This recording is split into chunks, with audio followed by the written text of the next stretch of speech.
was supposed to be me and you together forever.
Hello, everyone. Welcome to EOL. We are here in a lower bracket matchup. My name's Uncooked, and I'm joined by Austin. How are you doing today? I'm doing good. Excited for this one. Should be a off standing. Should be a reasonably close match. Obviously, Titanium coming second, Emrys coming third in the split. Should be a very close match. Only 5 points between them. Yeah, yeah, indeed, very, very close. Well, those are the two teams. I just completely forgot to say what teams they are, but it is Titanium Esports Legacy versus Emrys Esports, and yeah, like you mentioned, two top three teams within the minor league. So yeah, definitely very strong.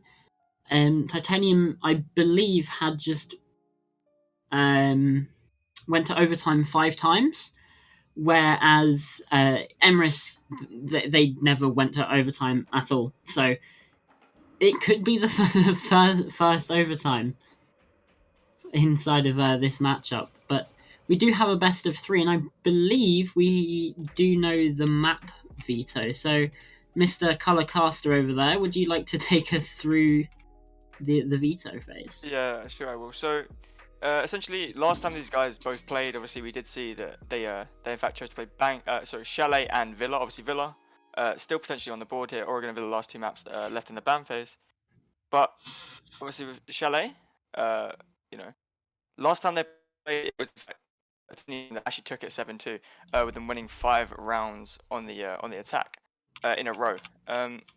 So obviously that is a bit surprising. The fact that we do see Emrys here pick this map. Obviously, it has been a month since they last played, and Emrys could be bringing some new things to the table. But it's quite interesting the fact they did in fact choose that to play over their maybe another map that could be a bit stronger for them. Obviously, Cafe and Coastline both being banned immediately shows that both teams probably don't want to be taking those. Coastline as well, currently off the current map pool in the siege, so it makes sense that most teams are not going to want to go to that. Oregon becoming the decider. You know, we often call it Snorrigan because it is a bit overplayed right now as well. It still makes for interesting siege if played correctly. But yeah, I feel like we should have a decent map coming through, decent games coming through here, with Bank and Chalet both being, relatively exciting maps. Yeah, absolutely. And there's some of the rarer maps as well, which means that you get to see something that you don't get to see very often, at least at the very basics. And I'm trying to put it into words right now, but yeah, Bank especially is a very rare map to see. So I really, really want to see what kind of strats these teams bring along, because it's very rare to see even in tier 1, let alone in tier 4, where generally teams do have smaller map pools. So coming into these best of threes and well having Bank be this first map, I'm thoroughly interested into what we're going to be seeing. Yeah, I mean, when you look at Bank as well for a map in general, Bank tends to be a bit harder for most teams to really wrap their head around. So, especially in tier 4, we see a lot of let's go through of Bank because it's very rarely played. Um, and then obviously with Chalet, we do see it a bit more in tier 4, all things considered. But Bank as well, Bank is quite surprising. We're seeing this come out. Obviously, neither team played it against each other, so we have no statistics for Bank. But again, last time Chalet 7-2 to Titanium. I feel like that is a very risky pick for Emrys. But hopefully we see some new stuff come through from them. Yeah, absolutely, and you get the sense that maybe they went into those VOD reviews, not ROD reviews. Nice one. Um, Went into these VOD reviews and sort of saw something that they notice is a very easy weakness to exploit on the side of Titanium. So Emrys, I'm assuming they've come into that pick with a lot of confidence, because if they haven't, I have some serious questions. I mean, you would assume so, wouldn't you? I mean, after a 7-2 last time, that's not even a close scoreline. No. Like with winning one round on attack, one round on defense effectively, that is very poor from Emrys. So hopefully they've gone into that void. They've seen identified a key thing that they can maybe isolate and really take advantage here. But if not, we could see them being in trouble. Due to last time 7-2 just isn't a good scoreline. No, I'm understatement of the year, but yeah, like you say, not a great scoreline. Running out of things to say. There's not very much to go off of these last two teams. Obviously, they only played twice, in the last split, so we don't really have much data on these teams in terms of the current maps they're playing on. Other than the fact that the standings, second and third. I mean, off prediction alone, I would assume that Titanium should very easily take Chalet, unless Emrys, again, like we said, have isolated something they can really use their advantage. Bank is often up in the air for most teams within tier 4. Obviously, Emrys choosing defense first. Bank It's as well understandable. it's a very 50-50 map. I mean, it plays very differently in comp to what it does in ranked.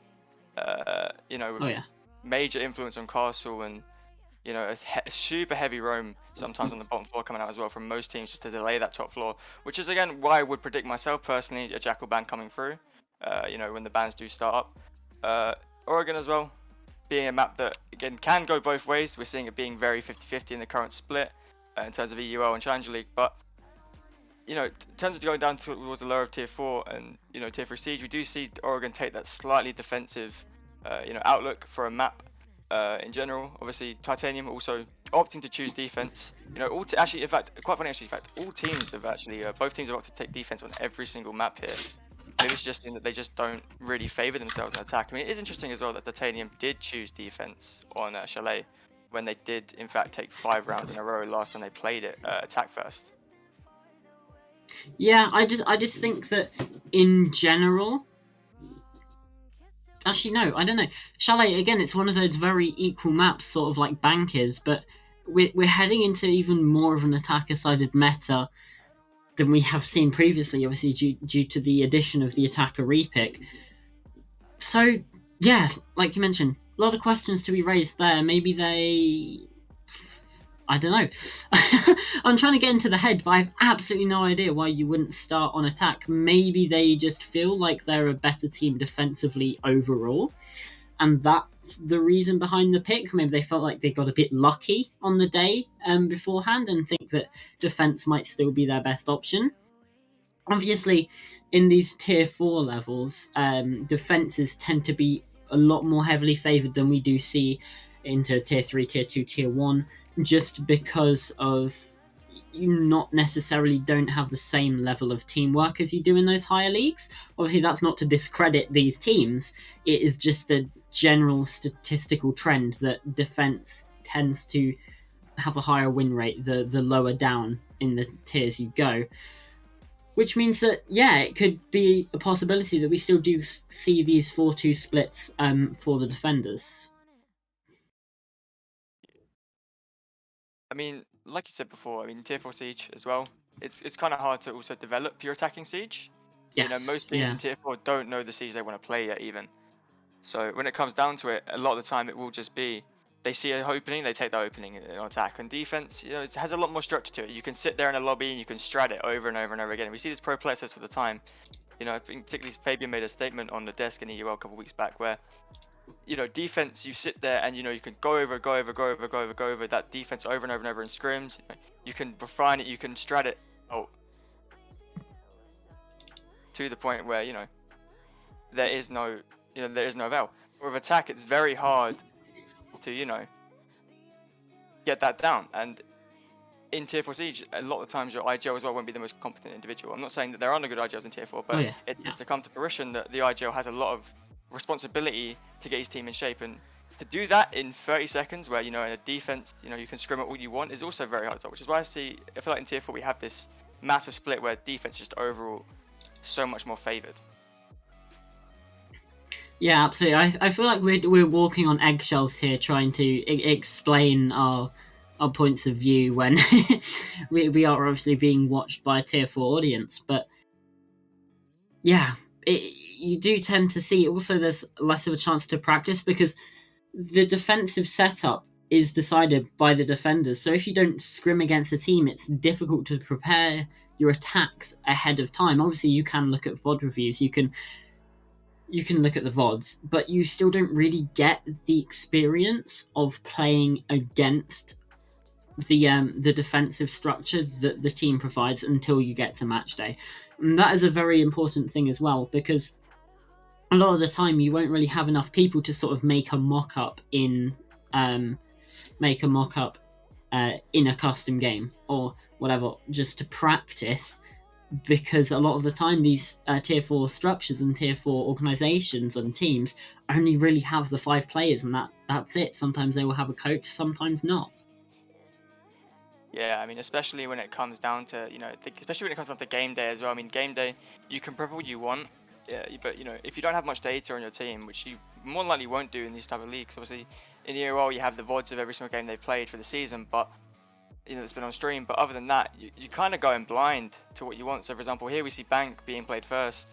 We could see a really strong opening game setup, where the defense of, I believe it's Emrys, will just take it to them straight away. They'll just go straight to them, and there's no way of predicting that because you have no past data on this team.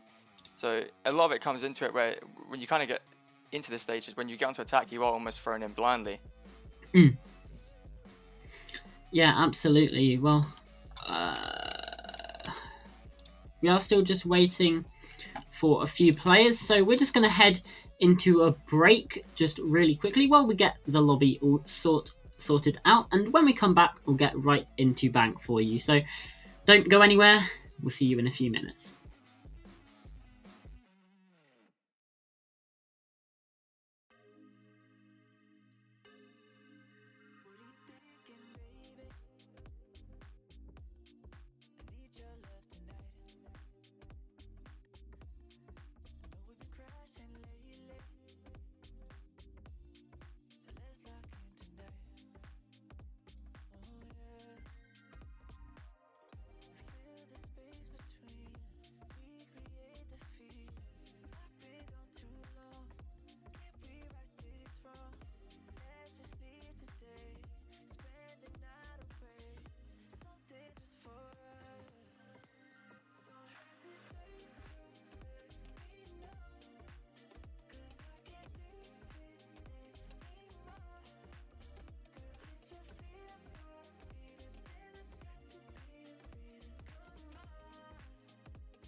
Well, welcome back everyone. We are here in Bank, finally in the streets of Switzerland. We're in the op ban. So, Austin, what do you think? You said you expected a Jackal ban. What other bans do you expect? I expect maybe a ban. Okay, Ooh, wow. Thatcher ban coming through. That's a bit surprising. Obviously. Normally, yeah, Thatcher's pretty default, but normally you would often see the Habana Jackal play, on Bank, just due to Yes, roaming being yeah. such a major issue. And It's these very hard Thatchers to as track down well. these roamers. Monty coming through as well. Oh, Monty's interesting. It's not necessarily a weird ban as such, what are these ranked bans, bro? but yeah, it's a bit interesting in terms of the schedule. Maybe they just don't want that tunnel push coming through. That's the one thing I'm That's thinking true. of. Yeah, ban coming through. Thatcher obviously off the board, so it does become a bit hard to deal with Hatches. Obviously, These Mav and Habana hatches, still up, yeah. but it's a bit interesting to Hatches, see, Cade. I'd see maybe a bit more value in the yeah. belt ban, in fact, coming through there. And final ban, Miro coming off the board, obviously pretty Basic. self-explanatory.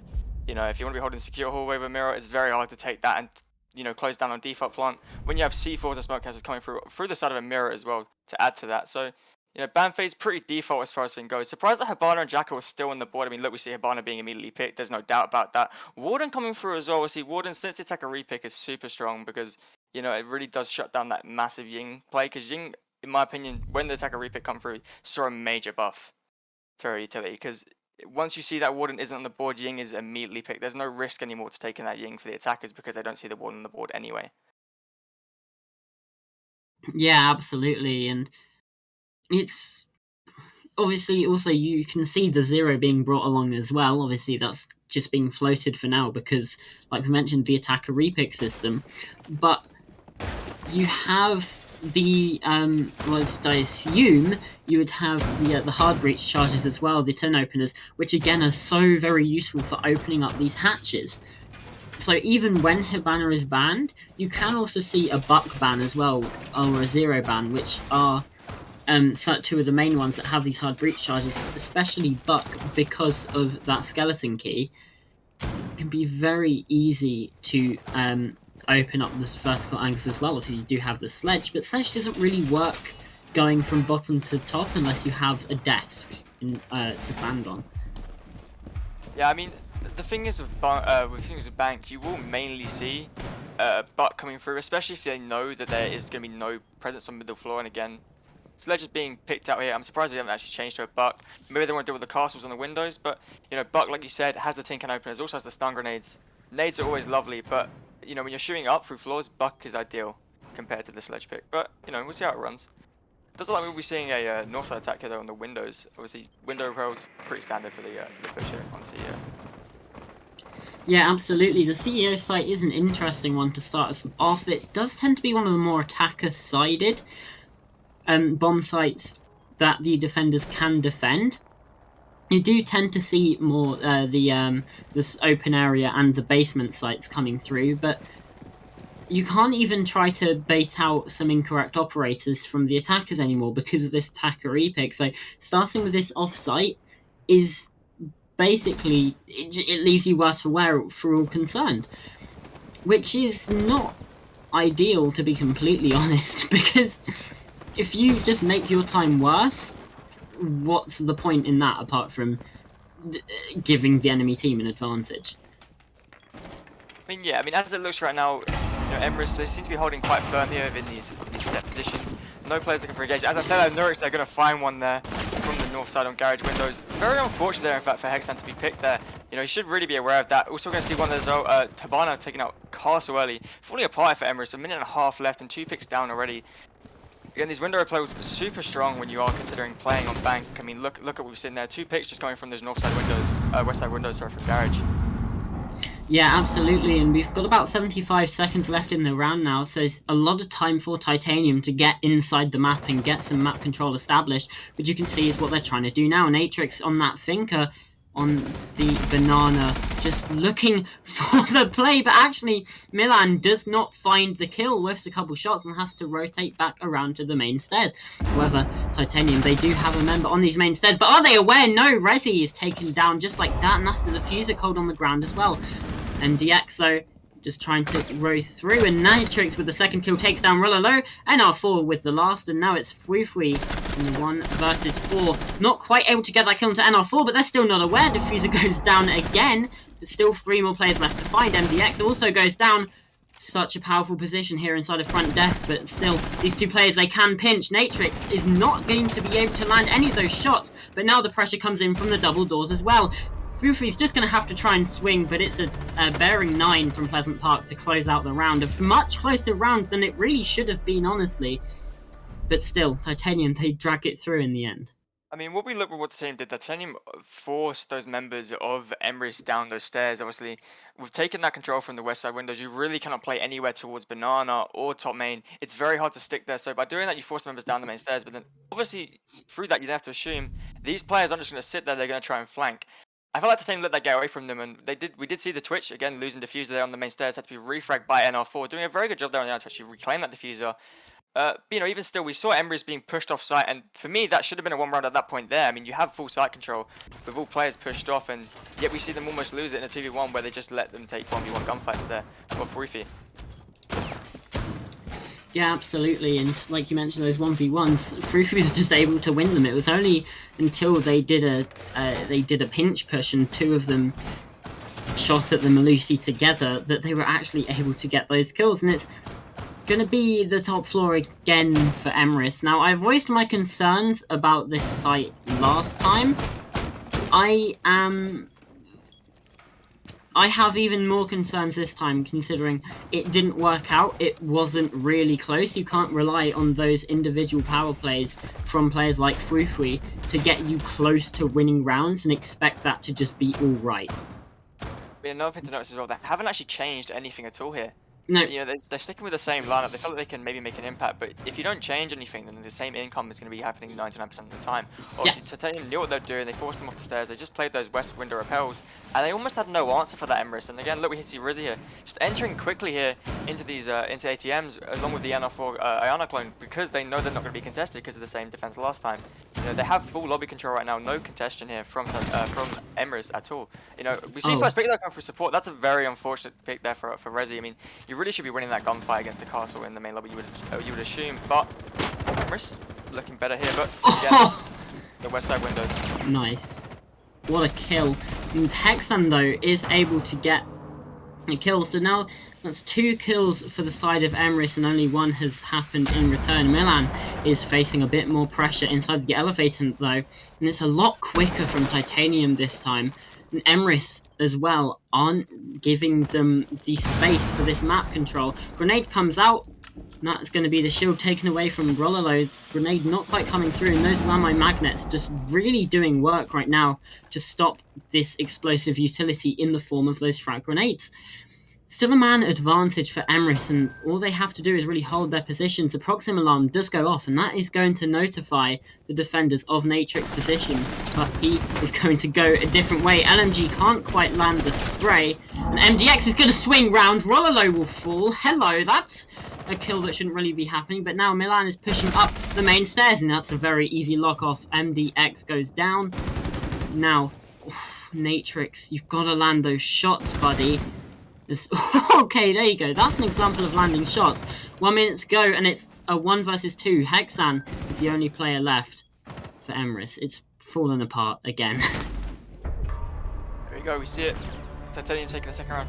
See, that round actually initially was looking like it was going to go the way of Emrys. Obviously, Titanium could have really droned out that main lobby before they just entered, you know, 2 members there towards that front main desk in lobby. But, you know, when it comes down to it, you really shouldn't, you know, Milan, walking unaware there towards that main stairs, you know, if you're taking a gunfight towards Dockside, assume you're going to be, you know, someone's going to be there to refrag you if things go south for that sledge. And, you know, where was it? We saw Natrix there, top main stairs to refrag. You know, it seems that Emrys, you know, take a pick, they move, take a pick, they move, take a pick, they move, but they're not really aware of where the next gunfight's going to come from, and Titanium is just simply punishing them off this. Obviously, last time, we saw Titanium almost get punished for this themselves by not isolating the, you know, or pitching Frufy earlier. I mean, if he was in front desk, or Trump as some people call it, and, you know, 2 players walk through a meeting and, oh, you know, they take the ones. But this round here, we just saw a round that was completely in Emrys' grasp, sort of like it slipped away from them because they just lost, you know, what they were actually, you know, aiming for. I mean, Rollo as well, simply you cannot lose that gunfight there on the sledge, just sledge the barricade. You know, you have the intel, you know he's just sledging the barricade. Take the gunfight and win it. Don't lose it. That's what it's a gunfight you cannot afford to win, because then you lose that whole entire control of that area. You just lost it because you lost the gunfight. You know, we're not seeing Titanium do anything absolutely outstanding, but we are just seeing Emrys lose gunfight after gunfight after gunfight. You know, they had the 3v5 advantage, and it comes down to a 2v1 in the end. You know, it doesn't make sense. Yeah, these are really rounds that especially is a round that you really should be picking up. But Emrys, they have turned wiser. They are going to be going down to that basement site, which is the better option. This, I would argue, should have been their first pick in the first round, but never mind. It's going to be their round 3 site pick instead. Rollo very aggressive upstairs. I thought he was actually going to contest inside of Electrical more, but it's a very extended hold right now from Emrys just into that staff room area. And it's still a north side push from Titanium. They're pushing in through the lobby, hoping with that Jackal to try and find any of these roamers. He has been able to spot some footprints. And look, there we go, immediately seeing, look at the... Oh no, those are the dollars on the floor. Yeah.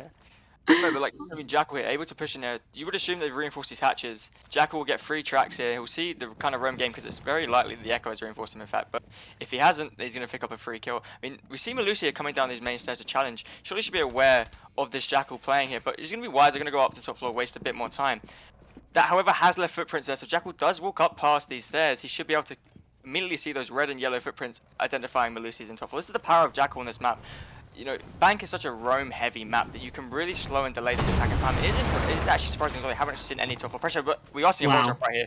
All 5 members, it looks like, are going to drop Volt. 4 currently in here. You know, Emrys none the wiser. They have no idea this has gone down. MDX can walk up here insecure way. Misses some shots on the first player, finds the second Natrix. But we have side control here in favor. Diffuser though is dropped insecure hallway by support. 4v4.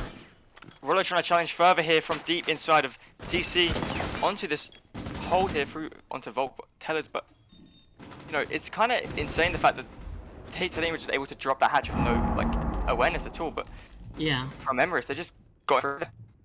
Yeah, the gunfight's definitely being won by Emrys, and well, there's 70 seconds left. Titanium, even though they have this man disadvantage, they can do something, but Fwufwi is up here on the flank, and with Titanium's low man count, I don't know if they're going to be aware of this. The Yokai will bring out some stuns as well, and then R4 caught out inside of Red, not able to get anything done. Resi is just watching, but they're not aware of the drops. Natrix takes down support, but Rolo is not able to get that kill. Resi is aware, and now Fwufwi just has to try and get something done. Milan is the only player left on the site. The FO12 is certainly a strong weapon, but that's only at these long ranges, and Fwufwi isn't aware of where Resi is. Milan able to take down Natrix, and it's a 1 versus 1 that Resi will eventually claim. That is another round that should have gone the way of Emrys, but they just let it slip at the final moment. And Titanium, they're up 3-0. I feel like a key factor in that round that actually gave Emrys the advantage there was, I don't know what, in fact, Pleasant Park, I believe, was doing with that diffuser in secure hallway.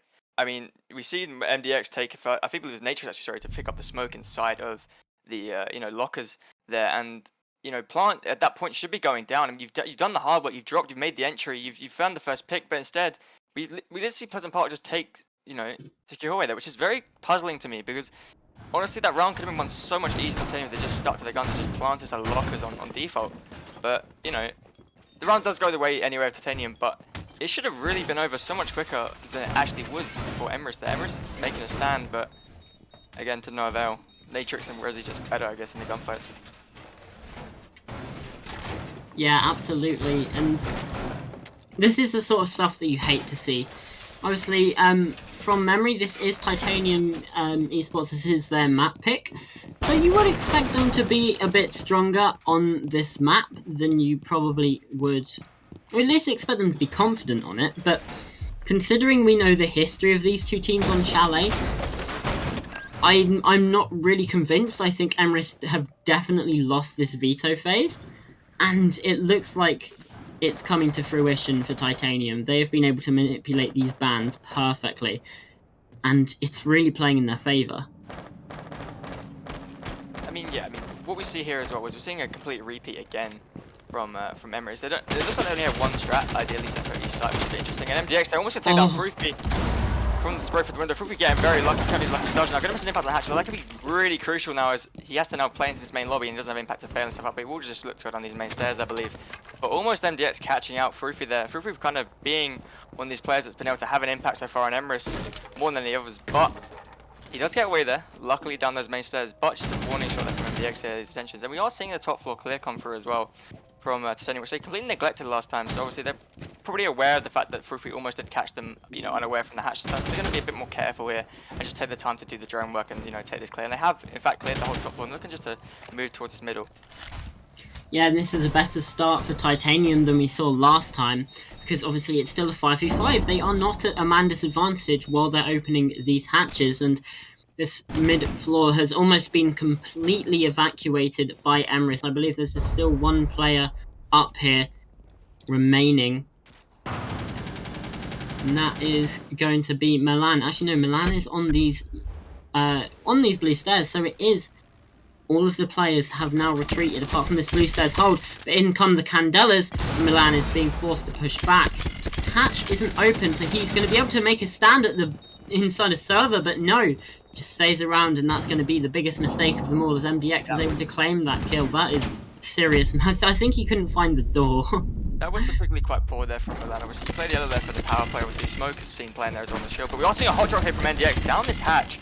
He looks to take it to lock. He's going to take the first. Hexan getting away luckily there, but he is actually refrag down this 12. Good. SG's level, sorry. Good position there from Xan, but NR4 will trade one back onto Free. And you just find another one is off on these bottom main stairs. Power to play. Rollo and Hexan, the last two left here for Emrys, flying back against the wall. Rollo gonna take some shots as well, but NRX is gonna be just better in the situation. And Hexan trades it back. Wow. That's it. 3v1, and well, Nerix is just better in the last 4-0 here for Titanium on Bank. Yeah, domination right now, I think is the word. And yeah, I think what happened there was because of the Candelas, Milan was blind and couldn't find the door, so they were just sort of stuck running about at the bottom of the blue stairs, which is, you know, it happens. It's rather unfortunate that it had to happen at that moment, but there we go. That's the price you pay for maybe a little bit of a lack of map knowledge, if not maybe just a momentary lapse in judgment. And yeah, that was the catalyst, but every player on Emrys, you have sort of a question mark, and you go, huh? Why did you do that? And it led to them losing. But I feel like with Emrys there, Hexan was the only real channel left. The Hexan held his position very well there. Yes. Almost actually cooked around there for Titanium. If Rollo had taken that gunfight there onto Garage a bit better, onto NR front, actually won that gunfight, I could have seen that round going a very different way with the smokes in pocket. Obviously, a major oversight I think here from Emrys is the fact they're just repeating everything they do, you know? Like they start the same way every round. We've seen them repeat the same strat top floor and for bottom floor now. I mean, the middle floor, are we going to see, 2 rounds middle floor and 2 repeated strats from them? Maybe. Obviously, they are looking to get their first round on the board, and middle floor could be the place to do it. Obviously, Castle is almost a necessity now on this middle floor. It's very important that, you keep control of this top square, because if you lose this square here, it can go very south very quickly with that wall being breached. And we will see Fuse being brushed here as well. Fuse, super strong when it comes to any map that has any soft floor vertical from above. So you do see some defenders playing top floor. So there will be contention. But Fuse is also a very interesting pick. Not recently, but Support taking a lot of damage earlier there. Almost getting caught out again on this top floor. I believe from NR4 there, or MDX on these windows. You have to be aware of that pressure coming in early. I mean, you can't really afford to lose that so quickly. I mean, almost 2 times now we've seen one of these players from Emrys getting picked from these windows. You should be away. You shouldn't just be sitting in the side. Yeah, it is. Straight onto meeting. Straight through meeting there. Damage coming through on the top main stairs. Yeah, absolutely. And it's again, like you mentioned, another case of just this map knowledge and this awareness not really being there for Emrys. And Titanium, they're really, really capitalizing on this. The yellow pings are coming through. I think that's on Fuifui's position. Yeah, Fuifui will be forced to drop the hatch just to retreat away. But now on this mid floor as well, which is where the site is, it looks to be top floor control all for Titanium, which means they can really get to work on this vertical pressure now. Yellow pings again coming out. MDX just a little bit too slow to catch out that rotation, but Resi will finally get the kill onto Support. So that is that player taken down. Now it's man advantage for Titanium yet again. I feel like there's only been one round where Emrys have actually been an advantage and they still lost it. Fuifui just taking a little bit of damage through those hatches. Will take the swing, but MDX is there with the LMG just to be able to win that gunfight. And now it's another man advantage. They're 2 people up as make that one. As make that actually, they're not up anymore. MDX is injured and now it's just Pleasant Park trying to clutch this one for the team as a flurry of kills come through for Emrys. Hexan is really low though. Milan doesn't have full health either. And if they can get this revive, it would actually be pretty much even. You've got to look at the HP of Hexan and think, is it really worth it? Obviously, the Alder is such a good weapon, but it's just not quite great when you're 1 bullet away from death. And the revive is gonna come through eventually. Still 4 cluster charges available for MDX. Maybe took those gunfights a little bit too early. 30 seconds left now. And Pleasant Park got the claymores on the A, still hasn't placed any of them either. Some really poor usage of utility right now for these attackers, and that is stunting them just a little bit. 15 seconds, and Milan, he is being a sneaky boy inside of the lobby, and he could be the one to end this entire push where it stands, but it's a lot of wish shots. Pleasant Park will fall to Rolo, but Hexan actually will team kill Rolo. It's not going to matter, but that could have been very dire near the end there. I mean, looking at that round, I really have no idea what Senna have chosen to do there. I mean, you have the Fuse, who's actually taking entry gunfights on this main stairs with 4 utility left and 2 hard breach charges left in pocket. Like, you know, Ace having all of his summers remaining and also having these 2 claymores left. Like, that is actually baffled me there, why MDX has chosen to just push down those main stairs and just push down the Scarlet Stairs, sorry, and try and take a gunfight, you know, as an entry when you have 4. You know, the idea of playing Fuse is to do that vertical damage and add that vertical pressure, which you just haven't done because you've opted to play entry. And, you know, we just Yeah. fall away in one hallway. I mean, when you take bank, you really can't just push in through one double door, especially for that open area site. That one double door push isn't going to save you. And we see there, literally, it becomes just a death corridor. Like, you know, you cannot take it. And what did Titan do? They were just funnel. They became a funnel. Well, we see them get completely punished.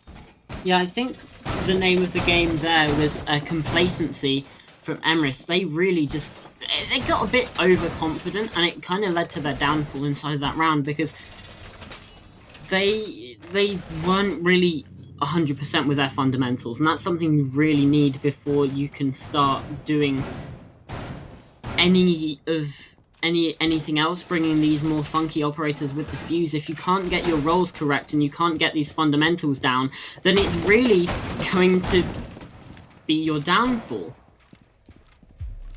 I mean, yeah. I mean, again, Fuse is always a funky pick. You know, you see it every now and then. It's kind of one of those operators, but, you know, interesting to see here. We do see Fruity go to top floor again. No support, though. So he does kind of this solo roam, which is interesting on Bang, especially when Jack was in play. It can really, you know, be a thorn in your side to be a solo roam without a partner because, you know, when you're playing this top floor solo, it's almost impossible. I mean, we see again MDX taking these windows. Fruity, a bit wiser this time, is he going to put himself in harm's way by playing the steady? But he's going to try and challenge there from deep. Just letting Warnish just know, but he's going to go down the stairs here. You know, it's almost like a dummy roam here coming out from Emrys, but Titanium should be aware of this because it's happened every single round from now. You know, Emrys not really choosing to adapt to many things. Obviously, Milan here being played instead of the Ella, but other than, Warden playing the, you know, the Ella there on those stairs, but other than that, we haven't seen really any adaptation come through from Emrys, and they will do the same thing again. They're just going to take a few pop shots on this top floor and then rotate down. You know, very easy for Titanium to take control and, you know, have no challenge for MDX. Obviously, still a bit unaware, no drones at his feet, so he's going to just be, you know, aware of what could possibly come from Fruity, but, you know, as we see here, Fruity just playing those middle of the stairs, playing a bit more disciplined here. But still, you know, middle hatch gets breached, and we're seeing the same attack pattern, the same defensive pattern from both these teams. There's no real diversification. And it is working for them because they are 4-1 up. Yeah, Emrys, so they are going to have to win this round, and hopefully, for their sake, that last round has given them a bit of a confidence boost, or a bit of a boost in general, because if you go into that attacking half 5-1 down, that is going to be massively detrimental, and that's a lovely pick from support to start us off. Natrix goes down, which is a very impactful kill. Their top frag will fall first for Titanium, and Emrys support even just trying to use these yokais to full effect. Milan is again at the top of these stairs, but this time playing on the Warden, so the flashbangs or candelas that may come through, obviously not this time, but again, these defenders aren't aware the flashbangs that come through won't be a problem, and with the shotgun as well, from that close range, if you can't get a frag grenade into that position, it's going to be deadly. I mean, Warden on those stairs is undoubtedly so much harder to clear than anyone like Ella or Smoke. Obviously, Smoke having utility can be played there, but Warden with those go-go goggles. Saying that Resi, good pick there from the main stairs. Good awareness there. Hextang gonna be felled there on the Smoke. Not the pick that you want to lose first with 30% of the clock. I mean, free utility dying in pocket again. Could have ideally smoked that. Support was gonna be pinged out here. Cool one, drone. Support, you can't be just sitting there inside a garage like that, my friend. Rolo gonna go down as well to Resi. This round is immediately spiraled out of the control of Emrys. Both players locked outside of sight. Froth are gonna fall as well. They're ready for a wall bang. Milan, all on these ones here. Top of this main stairs. Should be able to find one here into Lion. Gonna vault over. Lion gonna be felled there. 3v1 here. Hatch is not popped though, so he has to really contest from these main stairs. It's a very hard job for Milan to retake this. Yeah, absolutely. Actually, there is the hatch and the Overwatch not quite there from Resi, but it looks like there is a player outline just looking up these main stairs, and the other player deep inside of B is going to be very difficult. Milan's not even aware. MDX, that's so easy for them to pick up, and it's just that simple for Titanium. They're up 5-1, and they're heading onto the defensive side, which, you know, could be said to be favoured. Obviously, we haven't been seeing that so far, but we're not really sure just yet if this is an attacker-sided bank or a titanium-sided bank, and I'm sort of leaning towards the latter in that circumstance. I mean, I feel like what we've seen from these defenses in these last few rounds from Emrys is their utility usage, as well as their just positioning, has been really poor from them. Like, we do see them on relative equations. I think like 3 of the times, 4 of the times, 4 of the rounds even. They may have even found that opening pick onto Titanium, but what they do with the opening pick is really poor. You know, for example, we see there, you know, what was it? Who was it? Support. Completely unaware they're inside a garage, just on his cam.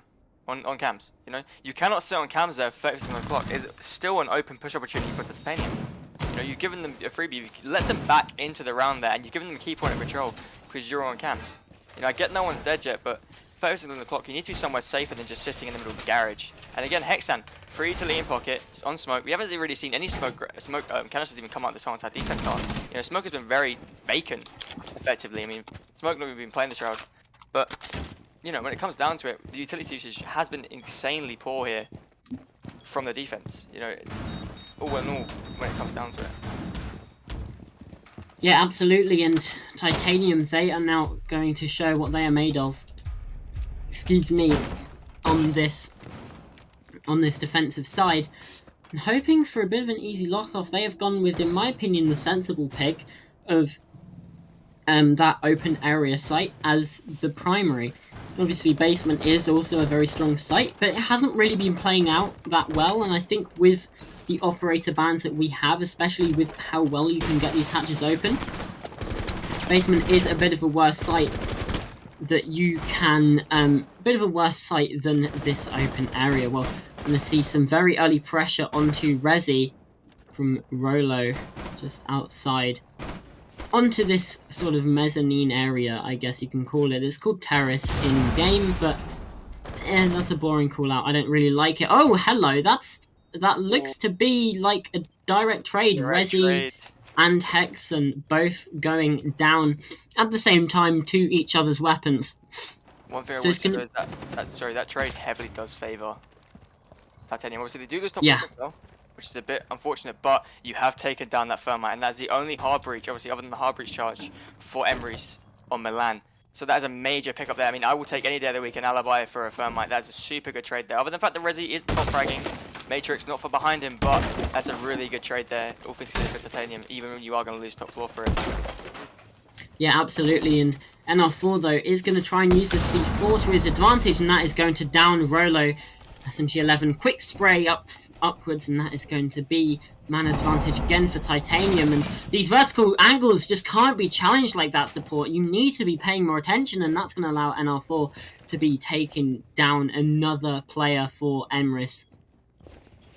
It's now 4 versus 2 Titanium. They have an advantage in 60 seconds. Well, it is doable for these attackers. Looking at previous history and just the impact these players have had with their weapons, it doesn't look likely. Although Free with that LMG on Thinker is going to be able to find one. That's NR4 going down. Now it is just 2 versus 3. Infinitely more winnable, but still a very difficult task, especially as this timer will keep ticking down. We've only got 40 seconds left. That is 20 seconds that have passed since that last time check, and I also believe they have a bulletproof giving constant pings here on Milan. Milan in a really tough spot here. But saying that, actually, no, that is in fact MDX there being constant ping there on that elevator. That should be a free pick. 2 players going to swing, and wow, it's better than Milan. Unfortunately, taken down. MDX pins this elevator, but it doesn't really matter because he can't really be moved here. So they're going to come through. This should claim MDX relatively free. 2v1 coming through here. He survives? Okay. Finish it off at Roller there. Playing from the back. So Nathan is playing from the back. Should be able to find this pick. Going to be prone there. Sees another clock. I can't see Free having any impact here. He's just throwing he's going for picks, and well, plays himself a long angle. And that's, you know, round going to the same. Yeah. Match point as well. So this one looks like it's going to be over very quickly. Over the yesterday, sorry, we had Vulcan versus Yod. That was an insanely quick game. This game, looking to go in a similar fashion with Titanium being completely dominant here on Bank. Obviously, you know, there we did see Emrys make a few major errors there. Obviously, the trade at the start really is very unfavorable for them. Obviously, Thermite for the alibi. Thermite really shouldn't even be in that position anyway to start for that gunfight. The fact that you trade an alibi for a Thermite, obviously the trade is good. 1 for 1 is not that damaging, but the fact that the operator comes down to Thermite, that completely takes away your ability to even attack that square side wall there. You cannot push for Cafeteria with Thermite not on the board effectively. That gives you one option for your attack, and that's going to be double door and hatch. Obviously, they did try and go for that, but, you know, with the man count not in their favour, it's almost impossible to make that work. Yeah, and having your Thermite take those opening kills? Questionable for Emrys. I think it came down more to happenstance than a particular strategy, but it is still... It shouldn't be happening, essentially. Obviously, if you do get those kills and you survive, that's great, but even still, you do start to raise questions about if it's your Thermite that is taking these entry engagements. That is very, very strange to see, and if it happens again this round, I will be raising an immense amount of questions. Again, I do like the idea that you know, it happens by chance, but still, Thermite really shouldn't even be in a position to, you know, take that gunfight. Yeah, exactly, yeah. You know? Like, that's what I was trying to explain, just didn't do it very well. Yeah. Obviously, Gold coming through there, almost gets found there on that wallbang. You know, a bit slow there from Rollo. Maybe could have caught him on the vault, but nevertheless, that Jaeger will get away safely there down those square. MDX also looking to challenge here. Oh. Rollo gonna get found at MDX. It's a good shot on the Oh fall my goodness.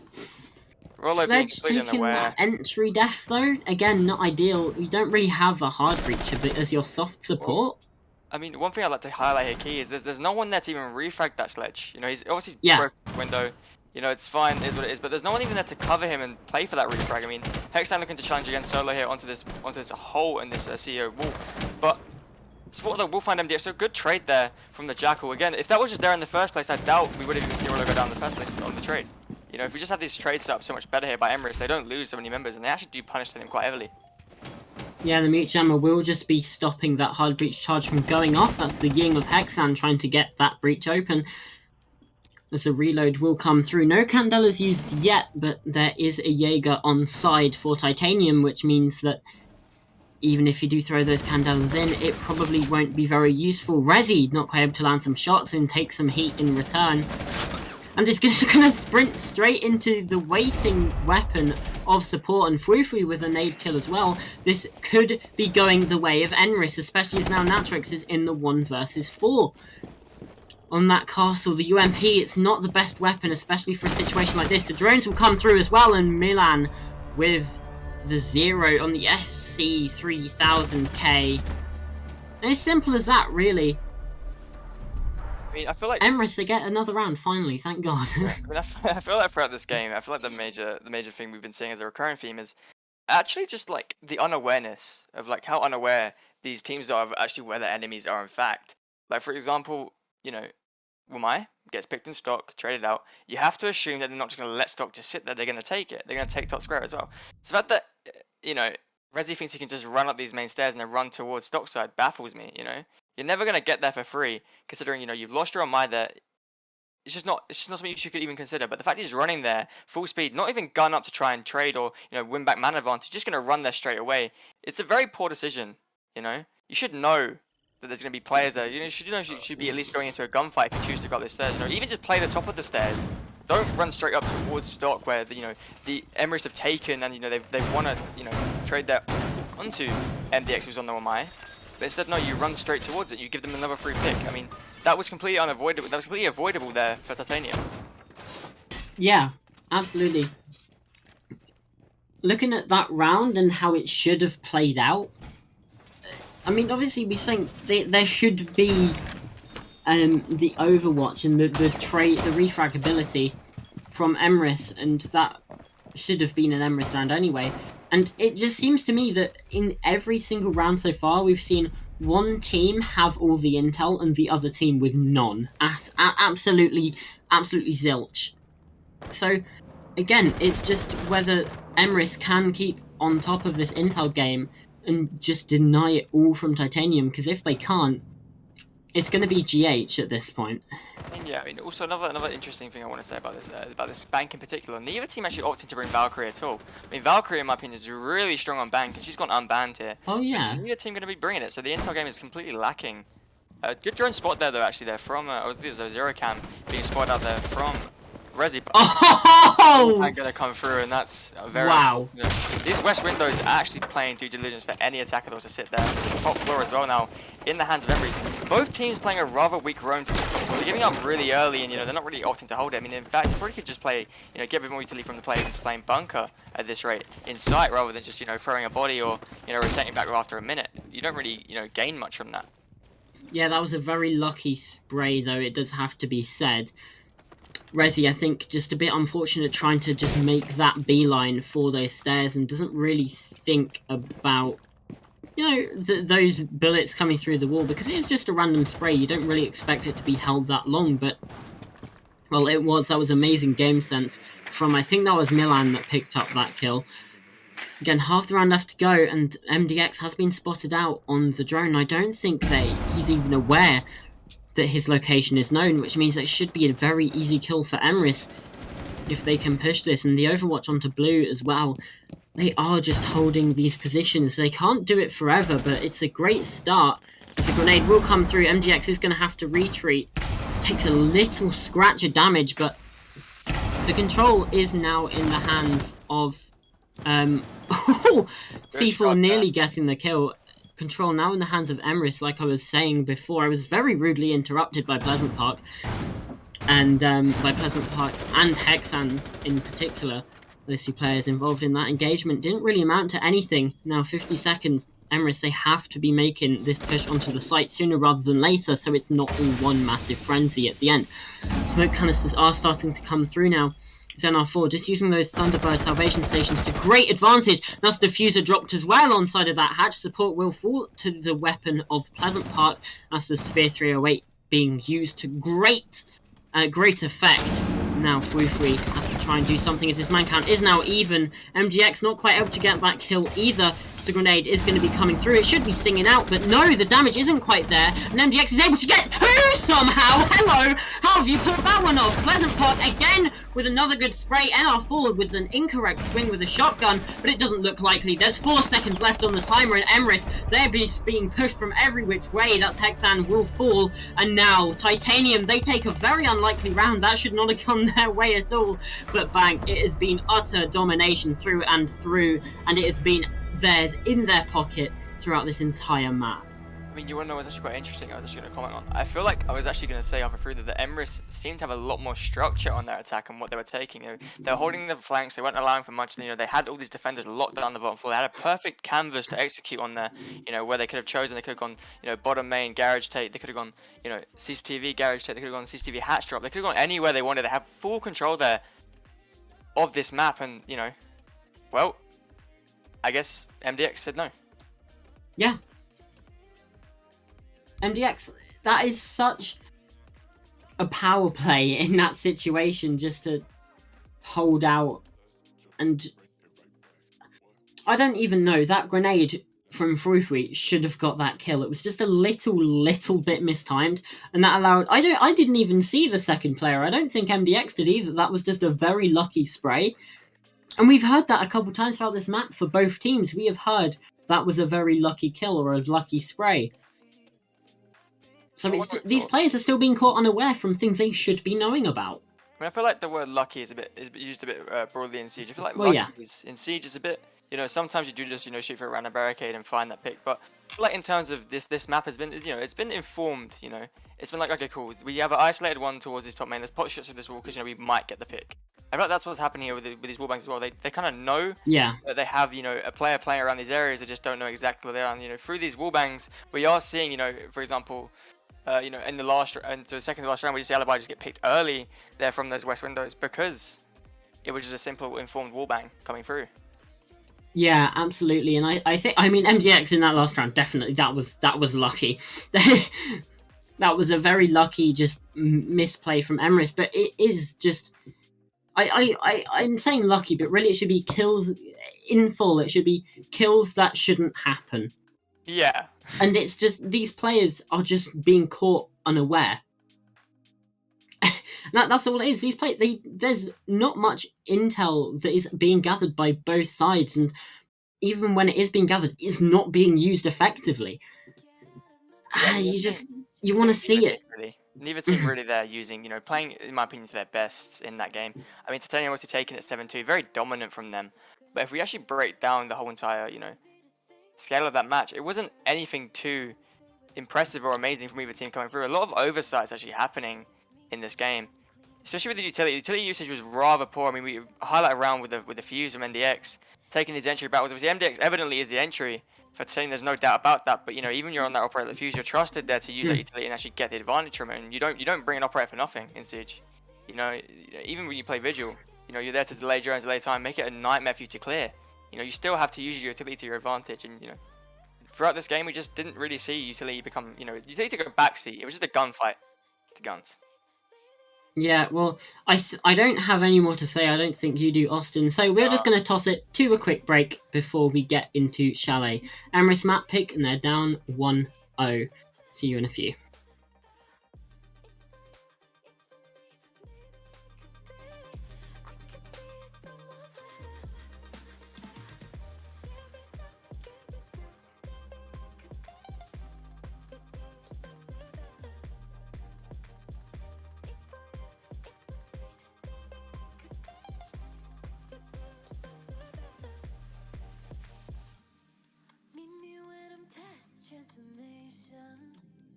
Promise I'll be taller and someone you could trust, in someone you could put your faith in, even when the skies aren't clear. So I won't say what I don't mean no more, no more. This is me trying to come clean a bit more. If that means I'll be lonely, that's fine, that's fine. Cause when I'm yours again, I swear I'll do it right. Everything I said, all of my regrets, everything I did, no you can't forget. But if there's a chance that it's not too late, I don't care, I will take along your chest. Give me time, give me space, maybe I could be something better.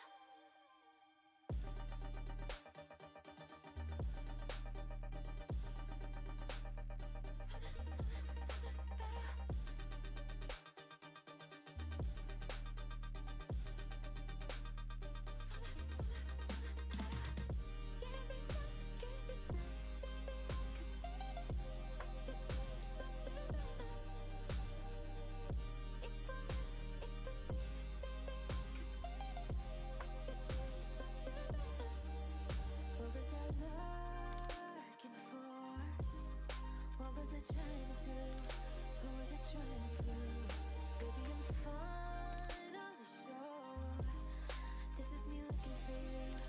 This is me trying to prove. Give me space, give me time. Maybe I could be someone better for you. Give me space, give me time. Maybe I could be someone better for you.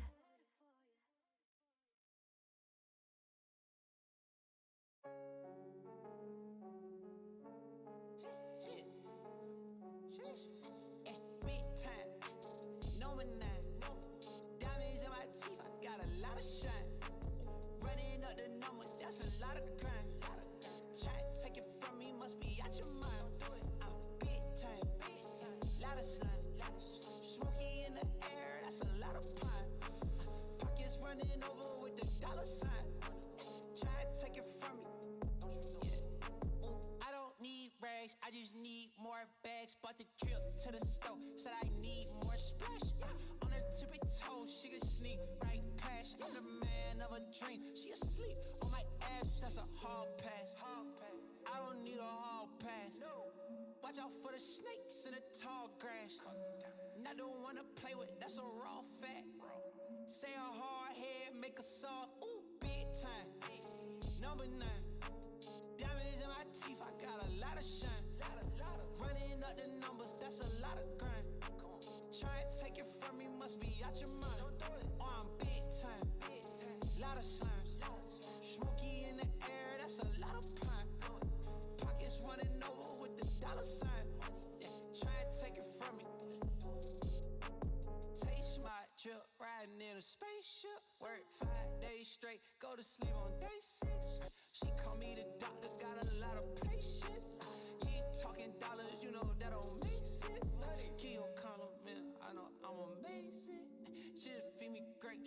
like a race. Come on. Spend it in the day, I don't do no saving. Used to make plays, trapping out the days in. I was big time, number 9. Damage in my teeth, I got a lot of shine. Running up the numbers, that's a lot of grind. Try and take it from me, must be out your mind. Oh, I'm big time, lot of slimes. Smoky in the air, that's a lot of pine. Pockets running over with the dollar sign. Try and take it from me. Don't do it. Watch your back. Watch your mouth. Don't do it. Big time. Big time.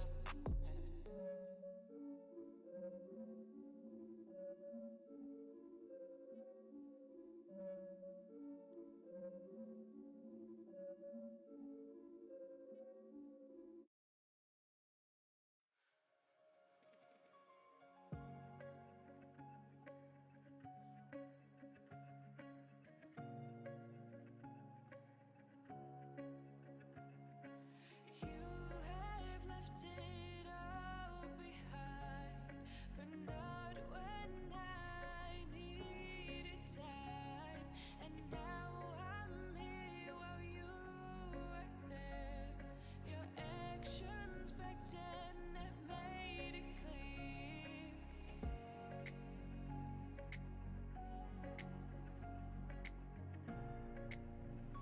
It just keeps me going for a while. So maybe we can change some things. I can get you out of my mind, your bad moments and the good times. When I think of all those nights, I won't leave it all behind. I can get you out of my mind. Can't believe I loved you blind. When I look into your eyes, I can see. Well, a map dominated by mistakes that we just saw on Bank, but it's time for Chalet between Titanium eSports Legacy and Emrys eSports. Again, it's still me. I'm still uncooked. It's still Austin on the Discord call with me, and it's still Dan, our wonderful, wonderful observer, ready to take us through this game. So yeah, like we mentioned, not the greatest first map, and Emrys, they're down right now. Can they bring it back on their map pick? What do you think? Well, I mean, looking off the first map, I feel like we saw gun skill being a heavy factor. I didn't really mention it during the cast, but looking over the game now, I feel like gun skill was a major factor, and obviously Chalet, being a map where your entry is so important and your entry tools are so important, I feel like Emrys could really struggle on Yeah. Chalet. Obviously 7-2 last time they played, with Titanium taking 5 rounds in a row on attack, but this time they have chosen to go defense first, which is actually quite interesting. Looking off, well, the last time these teams in fact came together. But, something's changed, and maybe Titanium, in fact, do favour their defense. Yeah, I have mixed opinions. I'm going to be completely honest with you, and I think it will come down to the to what operators are banned.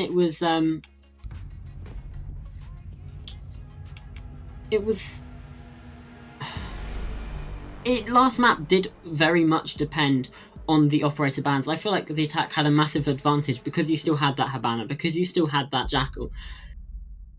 And again, I think it will be the same story here. I think these operator bans will very heavily impact which side will be prevalent. I mean, first ban going to come through here. Thatcher, as to be expected. I mean, it's very default, almost boring to a factor than Siege at this point. Has the highest presence in the game, not because he's played so much, because he's banned so much. Second ban, I'm probably expecting, Nomad, interesting actually. Obviously, Emrys actually going to be banning that on the attack, so they're allowing Titanium to play for these heavy flank games if they want to go for them. I don't know how much of a wise decision that is, considering last game we saw MDX play from just an elevator and take 2. Valkyrie going to come off the board here. Valkyrie not played at all last game, but going to be banned here as well. Interesting that, for me. Obviously, Cade's still on the board as well, so I have to assume Cade will be the last defender to go here. Yeah, Cade will be the one to come through, but Nomad and Valkyrie being banned here from Emrys, so it's almost like a counter ban. So they banned Nomad because they want to run out, so they banned Valkyrie, an operator where you can maybe use, obviously Cam's not being able to go outside anymore, but still can give a lot of intel for these runouts. So, almost a shot, almost shooting themselves in the foot there, Emrys, with his 2 bans. Yeah. Well, again, very basic, but yeah, I think the Nomad again is of high importance. It shows that might be getting a little bit funky out on the roam, but there is still Jackal, which I would expect to be brought along at least a little bit. Not seeing it right now, but yeah, you would expect to see Jackal at least in some capacity. We do have a Zero being brought along. I believe that was just Flash, and yeah, Milan. For now, bring along that Zero, which again is some good flank watch, but you do need someone to actively be holding those cams. The other option, of course, is a Gridlock, which I mean, Gridlock kind of taking a massive backseat currently in terms of presence Yeah. rate. He isn't does have an using much. LMG though, so take that for Yeah, what you will with LMG. how strong Less LMGs bullets. are right now. Less bullets, but still an LMG by class.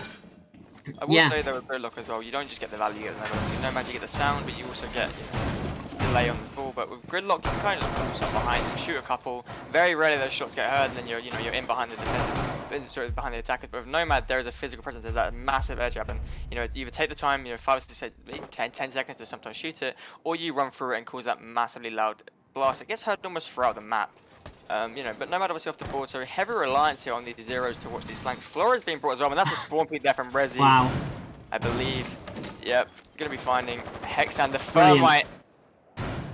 Massive blunder there. Don't be running up those steps early there with the main door unchecked. Is that a prone spawn peek, or is that just a hole in the main barricade? I think that was from the spawn peak. Because yeah, Thermite just being caught unawares outside the main door. Again, where's the intel? Where's the awareness of these players? And as I say that, Resi is just caught unaware. However, it's not quite the kill for Rolo. He's gonna whiff a couple shots. Resi is getting very funky out on this top floor roam right now, and just everywhere but the site is being taken up. Pleasant Park, though, is able to find Rolo from the offices. Is now looking to push towards Mezzanine. Some shots do come through. Does actually support to take down that refrag. But it's still man advantage for Titanium. We still have over half the round left to go. 100 seconds on the clock. And Emrys, they need to get something going soon because, like you mentioned, they are in that man disadvantage, and it's just gunfights. It's half happening on this top floor right now. Utility isn't really able to do much either, and these angles are just being held so well by Titanium right now. They have no reason to push further than they need to. They are playing this perfectly right now. And Frufi is going to go down. Sport is retrading them. Sport has retraded twice now. Going to be swung here. Going to find a third. Oh, wow. It's going to be caught from below the band Natrix, aware of the down, I think, obviously. And ooh, Milano will find that off 1v1 here. This is actually quite surprising that Emrys has been able to pull this back. Almost a blunder there from Titanium. They're just letting them, get in their support, playing a massive part and getting 3 refrags there, affecting this top floor. Quite surprising, in fact, that Emrys, after losing their, Thermite and their Sledge, they even chose to stick with this top 4 play. You could have almost just, chose to rush that at that point. But nevertheless, we will see Milan just droning out here. Going to get the key intel. I have to assume now that Nerix will be holding a long angle through into this doorway, and it's a beautiful long angle here from this trophy onto this kitchen door. We're going to drone a little bit more. Zero Cam going to go through on the wall. Seems like Natrix is aware, though. He's going to rechange positions. They're going to be holding this hole in the wall, and well, that's an easy shot there for Natrix, and we do see Milan going down. First round in the books of Titanium.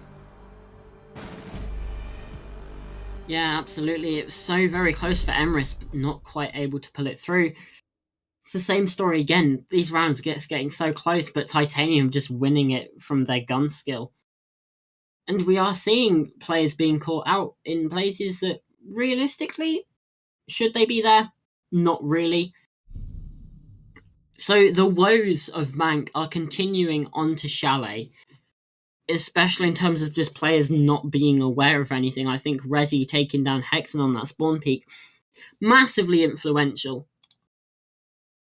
I mean, yeah, obviously, losing over operators, the Thermite going down first. I mean, that is the last thing you really want to be happening, all things considered. Spawn peak anyway, as bad as it is, but your Thermite, your main hard breach, you're not even bringing Habana as it is. You've got the tin can openers on Milan, but that's about it. For a kitchen take, that's not really ideal. Obviously, you want to be looking to plant towards that dining table. Without that Thermite on the board, it's almost impossible to move in there. And well, we see it happening there. But, Emrys, also, they didn't really have that punch factor on their entry. They weren't really looking to take any entry factor. They didn't really know what they were doing there. They're just really heavily stalled. And if it wasn't for support there, just picking up these refrags where Titanium left it kind of open for him to take it, that round would have gone so much worse at Emrys. The fact that you even came down to a 1v1 is almost criminal that Titanium let it get that far. Yeah. I honestly, I agree with you. I think, yeah, massively misplayed. Resi, you're not going to go for it again, are you? No, okay. Thank the Lord for Titanium's sake, because I think Emrys, they're going to be wise to that. You know, fool me once, shame on me. Fool me, no, fool me once, shame on you. Yeah, fool me once, shame on you. Fool me twice, shame on me. And that is definitely going to be the story coming in here. They're not going to fall foul to that again. At least they shouldn't. If they do, again, serious questions have to be raised. Well, Resi, man is playing on like every single drug imaginable right now. Just the eccentricity of this player, just to just take all of these gunfights and to just win them like that as well. Milan will fall. The opening pick, and again, it's just that he's just insane. He's just cracked. I don't understand. This kid is. And the thing is, Emrys are giving him the ones. They're giving him these ones. They're letting him do this. I mean, look here, crossover from Killbox, gonna rotate back here. Not even punished yet. 3/4 health. You know what do we have to show for it? 2 minutes in the round left remaining. Emrys 2 men down. You know, Nades died in pocket, obviously, on the one they died in pocket, and you know, we see Zero going down as well, all cams as well. I have to assume 7 drones off the board and a minute 42 remaining. Like it's baffling how that's been allowed. I mean, Milan died on the roof. And, you know, no one's even challenged that. They have library control at that point as well. Flora's going to come through. They're only going to get the barb. Nature's going to be found as well, though. Nice wallbang coming through. I believe that's from Rollo, yeah, down there, so the bar. You know, interesting that, you know, Nature's decided to stay there and even challenge that in a 4v5, sorry, 3v5. But Hexam also getting a bit cautious here into this door. No kill coming through, though. Rollo going to find Nate, going to confirm that, as we assumed. But still, Emrys not in the driving seat. Resi looking to swing this even more. Resi just wants blood here. He's going to challenge the Hexan. And he's going to find a beautiful shot through to Hexan. Emrys really being outclassed here on these entry dual support here. The only player from Emrys has actually been able to get into this game so far here. And almost going to get his head found there. No reaction from support. This is absolutely insane here from Resi. He's just challenging every single fight he can. Yeah, Resi is just going absolutely mental. He's not quite able to find support though, as finally the kill comes through. There have been kills on the other side of the map though, like we mentioned, Natrix going down, which means that they're not at the worst disadvantage, but Rollo looks like, I thought he was just about to walk through the Surrey gate there, but will be a little bit wiser than that. Wow, NR4 takes down support. It's now 1 versus 3 for Rollo. You can't expect anything here, and yeah, MDX. Titanium, they claim their second round on the board, and it's the same story again. Resi is just absolutely insane. There was just no... Even when there was the intel, they couldn't act on it because Resi is just cracked. That's the only way to explain it. He's ridiculous. Yeah, there is no words. There is no words. Resi's just taking everything, you know, gunfight by gunfight, winning them as well. Every single one that he took, he won. That's an interesting fact as well. Like, support being the last person to actually, in fact, find him. But you have to question as well, did Resi probably get a bit of his, let's say yes, but is he feeling himself? Yes. I mean, Resi now has been unlocked this map. You know, the big advantage of just taking the early gunfights in the map is you really start feeling yourself. You start getting into the game. And a lot of people say the first kill is always the hardest to find. So when a player starts feeling himself this early on the match, you can spell disaster.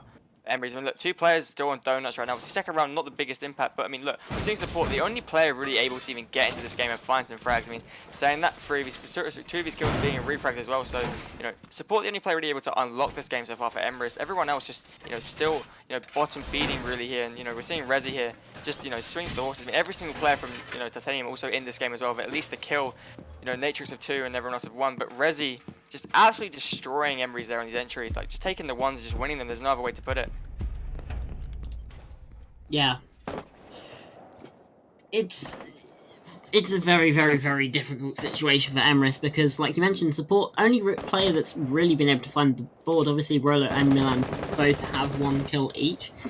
Milan nearly getting that 1 versus 2 clutch inside of round 1, but apart from that, there has been no impact from Emrys apart from support, and even then it has returned fruitless, whereas you have players like Natrix, like Rezi, they're just insane. They're just cleaning house, getting all of these big kills, and there's results that are being shown for that, and this is really going to play into the mental game as well right now. I don't think Emrys, after losing 7-2, are going to be that happy, and this could be the biggest misthrown ever. Natrix is able to find one, traded out by Rolo, however. They had intel though, they had intel on him, they knew he was there was a ripping through onto glitch wall. Unlucky there, but is it Siege? But still, like, they had intel there on there. It's fact that Fruifish and just walking through there inside master bedroom is very almost Mr. again. Rezi, you do not want to Mr. Rezi of all players. He's really feeling himself right here. Looking to get any challenge he can. But yeah, you had the intel there. It baffles me, and support gonna go in there as well. Pleasant Park, just getting a bit zealous there on the main stairs. Gonna find one for his troubles, and 4v3. When it faithful from the clock, these rounds are super quick, and NDX though, very interesting there on the smoke. I feel like Titanium are feeling themselves a bit too much right now, as you cannot afford to really smoke down the situation. Obviously, 3v3, Emrys still in this game. Obviously, they still have the firm out on the board as well here. Later in the round, he's actually lived here. But even still, 3v3 here. Rolo looking to push down these back stairs. One player holding him earlier. Rezi doesn't lose it. You can't challenge this man. 6-2. 2 rounds in. Look to play another. Hexen going to peek him slowly as well. You can't challenge that. Hexen going to take some shots. Still looking to peek. Challenging on the angle. Rezi's going to back off. Pretty wise up from Rezi's again. He has a very narrow edge challenge. But time to reach the cover. But Breach going to come through here. Both walls are going to be open, obviously. NO for having the mute should maybe stop this. Yeah, it has done. Another major roadblock for Emrys is now these ADSs are just taking down these projectiles as well. Rezi, he's actually going to get shot down by Hexen. That's that Thermite finding the board for the first time in Chalet. Now we're 2 versus 2, but look at how low Milan is. He's going to have to cover while Hexen plants this diffuser as they make the entry into the site now. Milan is going to go down to NR4. Very expected result. It's now Emrys. Hexen is in this clutch situation, and Pleasant Park is not quite able to get that kill, and actually that's Hexen to claim that one. I did not expect that at all, but that's going to be the Prisma to be shot. His position is known. NR4 should not be losing this, and indeed he does not. For a second there I was like, he could get the lucky spray, but no, just a very panicked sprint into the site, and NR4 played that perfectly, and just the time that is being left by those players to just... I mean, you know what's funny? Yeah. Rezi almost enabled them there to have a chance in that round by just getting overzealous and swinging everything. Like Rezi, again, there's only so much you should swing. Obviously, as you know, as a player who regularly plays and watches Siege, you know how dangerous a swing can be when you're in that situation where you are up 1 or 2 kills. And Rezi there, got a bit too feel himself a bit too much and did swing. Actually lost the fight there to Hexen, and that actually opened the round up completely there for Emrys. But another thing to note as well is NR4 also did almost enable them to win that round. Like, he misheld the cross so badly that he let both players cross through. So Milan getting caught there by Pleasant Park from inside a deep connector, but still, the fact that you've allowed 2 players to cross there rather than just holding the angle is a massive blunder, because again, if they do get to that default, it's very hard to then take that fight. Obviously, you can push as a 2, but even still, shouldn't be allowed to cross in the first place. Yeah, exactly. I think just needed to reload that SMG11, which, while it is a very strong weapon, does not have the biggest amount of ammunition. So it's understandable in that situation, and I'm assuming they must have had the intel, or at least the call out to say, I'm not holding this anymore, and it did indeed seem like at least Pleasant Park was able to find something. But yeah, like you mentioned, definitely could have gone very, very wrong for Titanium, but in the end, it just came down to that timer, which was being held down. The time had been wasted up on that top floor, I think. No, not on the top. Yeah. Yeah, no, on the top floor. These rounds are like merging into one right now, because it's the same story each time. Same mistakes coming through, same story. Rezis gets a bit overzealous, gets finds kills, gets shut down. 2v1, 2v2, or just what's happened on the top floor hold. But even still, 3-0 now for Titanium. Emrys really struggling to even get into this map. Their gun skill being completely matched by just a single player. Rezi just having an absolute field day. I mean, look here. We see the library entry early into library. They have the control. What can they use from this control? Hexen droning here on K9 balcony. Gonna see below, gonna try and check. Gonna miss drone actually, in fact, I believe some player there actually is inside a buck. Rollo not having the best luck with this buck here. Needs to slow his range a little bit, but nevertheless, we will see office wall being breached. This is better pacing here from Emrys, but Pleasant Park did seem like he wanted to bring there, but we'll just back off just a little bit. Yeah, shots are coming through that wall as well, and he's not aware of the player on Fluke. We'll get the swing, and actually that's going to be Hexan again taking that opening fight, and it's a flurry of kills, and now it's only Rolo left. There's Rezi and MDX are able to get some kills apiece, and there we go. Well, What's hilarious, I'm actually going to note this down. You know how many times Nomad would have saved Emrys in these rounds? Like, a lot. You know, we just see Rezi flank blue stairs there, air jab, can't do it. Yeah. We see, you know, is it Rezi swing out there from piano double, air jab, can't do it. we see Rezi just taking all these swings. If you just have an air jab there, he can't do it. He's not allowed to just take these fights. But air jab, you know, air jab's not on the board, and also the flank, which has been extremely poor as well. There's, you know, zero use that the flank has to be in place, but they're not catching it because Rezi's just able to come up the black stairs there and take a freebie. But it feels like impactful Nomad have actually been here for Emrys, and the fact they banned it out and then they aren't even playing the flanks as if they aren't going to happen, and Rezi's as well. It's probably Rezi, you know, probably happened. Rezi probably saw this Nomad ban and thought, you know what, I'm just going to play aggressive as I can and really punish them for this. I mean, we saw the first round where Rezi almost go for a jump out on that balcony, sorry, on that west side bathroom window, you know, on the balcony, and almost got a player as well. He did jump out. But again, if Nomad's just in play, it doesn't happen. It doesn't happen, but they banned Nomad. Like, it's a baffling ban here from Emrys. They're being punished by their own ban, which is actually quite funny. Yeah, it obviously shows that they are wanting to get a bit heavy onto that roam themselves. And with these flanks, they're looking to play into that when they go onto the defense. But they might not have much chance to because of just how dominant Titanium are being on Chalet. And it could be an even worse scoreline than the last time we saw it.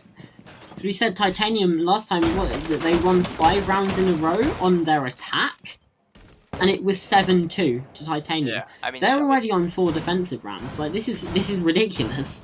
Yeah, Emrys really unable to get into this game. Obviously, we're sitting here as well. Okay, you know, 3 droners there. Hexan not on cams. They always put Rezi. Rezi is honestly, they should have Rezi if they have a chance. Almost breaks to the window and finds. We're going to take some shots, but Fufu very lucky there to still be alive after that. Pretty good spray there. He's really feeling himself. And oh, am I being found again Rezi, there? oh my god. From the main door. Rezi is absolutely feeling himself right now. You can't play against that. It's actually impossible to play against that because when you have a player like Rezi who's just feeling themselves and is just fragging out, there is no ways to play against that apart from just finding something from somewhere and just pulling it out of your ass and magically appearing with a kill onto them. Rezin's aware, he's going to find oh them. my god. It's too easy. There's a drone there as well. There's a drone on those blue stairs. There's a drone right there as well. You have players dead as well. There is absolutely no excuse for that not to be called out. It's again the very same mistakes. Rezi is going to go for a swing onto Library, not quite able to find anything onto Killbox, and Rolo is going to find Natrix and NR4 with a refrag onto Milan. Still 4 versus 2 right now for Titanium, and that's going to be Rolo going down. I think that was at the hands of Rezi as well. So now it is just support. No, that's going to be Pleasant Park to pick up that kill. Now it is just support. He's aware of Pleasant Park position, but still not able to find the kill. I mean, they're getting outgunned every single step of the way. Are not in this game, gun skill or team-wise. They're not there. They're not here. No. Emrys are invisible. You know? Like, other than that first round, we saw Milan almost had that 1v2, and, you know, the round where we saw them enter into that basement and almost had a 2v2 set up for them, and we're you know, almost went their way with Hexan taking a beautiful shot there onto Pleasant Park side connector went on the bottom floor take, but every single round here, we're just seeing Titanium, and they're just, you know, breezing through Emrys right now. Emrys putting up no defense to anything that's happening here. Like, no resistance from Emrys is coming out. We're just seeing Titanium swing after swing after swing after swing. They're winning every single gunfight, and Emrys have no answer. They're not refragging, they're not trading, they're not winning the gunfight anywhere as it is. They're taking all these 50-50s that they're losing hands down. I mean, look, Rezi's 8-3 right now. He's slowed down. Got for Pleasant Park coming up though 7-3. You know, they're not taking. You know, they're taking ones against players that are clearly, you know, feeling themselves and clearly just better than them in this game right now, and they're getting punished completely for it. Absolutely. The funny thing is as well, we still haven't seen a flawless round, which I feel like we should be, if that makes sense, just because of how freaking dominant Titanium are being. There aren't any flawless rounds. They have been ending with 3 or 4 players alive for this defensive side, don't get me wrong. but they are still letting something slip, and it is mainly due to that over-aggressiveness, over-complacency, and just getting a little bit too confident. Oh my goodness. God. Resi, he's done it again! You know what's actually really funny here? Hexen has had 3 opening deaths this game. All to Thermite. Resi, all from the Resi. spawn fleet. All on spawn 3 peaks as well. opening deaths from the same main door. Well, not cannot quite. let That that one was happen. different. That one was Well, different. That was a yeah, different door. you know, but still. 3 opening deaths to 1 player. You know, and it's on the Thermite as well as it is. If your entry is having 3 opening deaths as bad as it is, but your Thermite, the operator that enables you to open, you know, the key wall for your push is dead. What do you have now? You have Maverick. No tin can openers and a Monty pushing up here into Resi. Resi's aware that someone's going to be stacking behind him. It almost takes the head off there. Probably the support playing behind him. One player is always going to be... Park, no! Roller though, going to find one, but going to be revived by Resi. It's Resi. He's cracked. He's 10-3 right now, and he still has the opportunity of 3 more. He claims his last 3 kills. It wouldn't quite... Also, no, it would be an ace, and also he would be back up to 2 kills per round. The rotate, like you mentioned, is that MDX could take the swing. Does find Matrix. Okay. Well, that was good at least. And Resi again finding Frufui. He's on double breadsticks right now as MDX is going to be flanking. Monty. The kill not found by the not found by the smoke either. Toxic Babe will come out, and we're only just half the round away. And Resi is going to swing, gets taken down by support, but the smoke canister is able to find that kill. Support is going to fall that low health, really falling foul of the player there, and it's a shotgun swing. It's a flawless half for Titanium as they're 6-0 up, and it could very well be a flawless game as well. They only have 1 round left. I mean, I'm actually almost lost for words with what I've seen from Emrys here. I'm gonna be rather harsh here because, you know, it's tough love. I'm not trying to be a jackass. I'm not trying to be mean. I'm just being honest. But when I say this is shambolic, I thoroughly mean that. The gun skill isn't there. The teamwork isn't there. The refrags aren't there. The positioning isn't there from Emrys. Yeah, I mean, if I'd actually go as far to say as well, even though Titanium did take the first map, I'd go to say that Emrys did play it better as a team on the first map even, but this map, they've been completely just gone. Their confidence is shot. They're not here. They're not here the second map still. In the first map, it's too as bad as it is, but, you know, 6-0 now leading from the half from Titanium.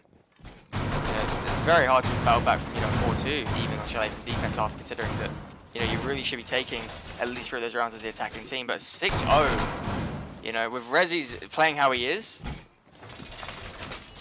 I mean, look at this. I mean, you've got a Knock, an Ash, Ayana. I don't feel too confident for Emrys to really take this round here either. I mean, looking the way that Resi has been playing this game in general, but, you know, they could prove me wrong. They can take a round. You know, all it does take is 1 round, and they could be back in it. But they're yet to show anything that indicates they will take this round. Yeah, and all it takes is 1 round, and the series is over. That is the flip side to that coin. All it takes is 1 mistake, 1 slip up, and that is it for Emrys. Oh, roller there, where? Gonna find Resi down the entry. Gonna let for take a second. He knows another one's there. Gonna swiftly back away. That's a smart decision there from Rollo. But Natrix here on the knock. Gonna be slowly creeping up these stairs. Barbed wire there though, so they were aware of potentially bottom floor pressure. This is quite well played here by Emrys. Maybe looking at something that happened last time they played. Maybe. The barbed wire is very rare that it's placed there on West Main. Obviously, I know West Main does happen, but not very rare for a top floor hole to be placed there. So maybe off last game, but so as I say that, Natrix does undoes all the good work they already did and finds a refrag. So 44 as we stand, 2 minutes 11 left in the round. Milan here, looking to get a bit, you know, edges towards these stairs, but isn't going to get challenged there. And, well, library side as well, firmly in the hands now of Titanium, looking to push up here onto these office walls. Going to be spotted on the default cam, but will eventually take it down. But yeah, Emrys not looking too fond here. No, absolutely not, and that is going to be another player downed. MDX on that Maverick taking it out, and it's actually going to be the impact grenade to finish that off. Frufui claiming that one, but I don't think it was Frufui that actually got the injure, so kill not credited. Natrix, however, is swinging round. He is on this flank. Is he aware of the position? I would say so. Frufri is caught in completely unaware. Now it's 3 versus 3. Heading into the second half of this round. Again, Natrix is trying to push up these stairs as Milan and the rest of Emrys are looking to hold it together on the site. Support is just playing inside this piano, trying to hold on with anything that they have, but this push is going to come hard, and it will come fast when it does come from Titanium. It's just a matter of when, not if. Still not really on top of this intel. They're face-checking every corner for players that don't even exist. So Diffuser still on the floor inside a mezzanine. The piano is being held now. Milan is able to find one and support as well. So now it's Pleasant Park in this 1 versus 3. Going to have to go absolutely massive here to try and get Emrys on the board inside the chalet. Going to drift into the smoke just slightly. A bit of a mistime, a bit of a misplay. And his position is known. Peeking into piano, peeking into bedroom. There's nothing he can do as Hexen is there. And it's finally the first round on chalet for Emrys, but they've got a long road ahead of them. I mean, just looking at the round as it is, right, like, we see that Titanium play the trade game quite well. One goes one way, the other goes another. Other than Knock there on that basement, there was really nothing that impressive from Titanium. Obviously, Knock shouldn't really be able to get that there as it is individually. Obviously, you know, you get a pick and you move, you don't just sit there. But, you know, Knock was the only player that actually managed to find trades in that, and then we did see a 3v0 coming through the end. But the drone work there was really poor for Titanium. Obviously, they are 6-0 up, so it's to be expected. They just want to get this game over and done with at this point. Most teams often in this capacity lose their mental when it gets to 6-0 because they're just like, these guys are free. We want this win. You know, let's get it over and done with. That's the mentality of most teams when it gets to 6-0. So it is understandable that, you know, maybe their drone work will live out the window. But they need to be cautious to not actually let this, you know, become a major thing for them because they need to lock this game out. I mean, 6-1. You know, it's still heavily in the favour of Titanium. We have no indication here that, you know, Emrys even have a chance to take this back. I mean, from the way they're planning their attack. I mean, we'll see Bar coming out here. I believe this is the first time we've actually seen Bar this game. In fact, Titanium didn't seem to want to take it at all, did they? No, I didn't think so. Yeah, from memory, it seemed to be the rotation of top floor, kitchen, and basement. So yeah, first time we're seeing Bar being brought out, and it's sort of falling out of favour right now, but back when Chalet was first introduced, and for a while after, it was a very good, sorry, I've just completely lost myself. Very good site for the defenders to hold on to, especially this is where we saw the operator of Frost first come into the limelight inside a competitive siege, and look where it has gone. Frost is now not quite a mainstay, but definitely a lot more than just a pocket pick on one site on Chalet. I mean, it's very rare that you'll see a game of Chalet go for Frost being picked at least once. This is Frost map. Yes. Comp as far as it goes. You rarely do see a map of Chalet come through and Frost isn't picked, especially this bar. We do see big garage being opened here from Titanium, and they may be looking just to run up these main stairs as a quick rush. Resi seems to be aware of a player on mezzanine holding here on main door, but the challenge hasn't come through yet. This is the thing about this bar hold as well, though. Once you know, the top floor is the main, obviously, objective for these attackers, but they are just going to run up here. They're going to make a small hole here. Looking to kill the player in stock. This would be almost genius. However, they do not find the player, but Emrys should now be unaware of this hole. Emrys won't be aware, and they're looking just to turn to the side here. MD's just going to walk straight in. Player behind bar unaware. Mew going to call napping. Hexen going to go down there, and this is side control here. Titanium. Completely bizarre. Now looking for a retake from the hatches. Going to nade out as he knows one player is looking shiny. Going to not catch him, but support going to go down the side to Resi. Milan is able to find that refrag though. Grenades do come up, not quite able to find Frufri. Now the plan is going down. Rolo with the Overwatch is able to find one, but Pleasant Park does get the refrag, just watching over very, very well. And now it's all left to Frufri in the 1 versus 3. Does take down NR4, but still two very capable players left to find the top fraggers, and it's going to be Resi to close it out. It's a minor blip, but it's not going to make it a flawless game, and it's 7-2, 7-1. Absolute domination right now. Tons of mistakes everywhere from both teams. Not so much from Titanium on Chalet, I'll tell you that much. But definitely Bank was a map, like we mentioned, dominated by mistakes. And those mistakes for Emrys just carried on into Chalet. I mean, again, it's quite harsh when you have to look at this game and talk about teams like this. But I will say the word you use is shambolic, and I completely agree. Yeah.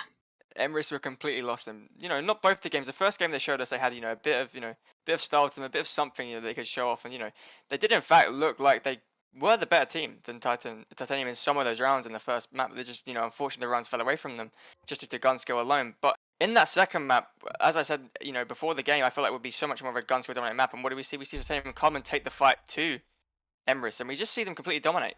And there was nothing there for Emrys to really go off, in that map. I mean, completely outclassed. I mean, Rezi's, having an absolute field day on that defense.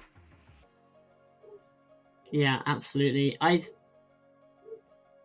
It's been the same sort of thing that we've been saying all throughout these two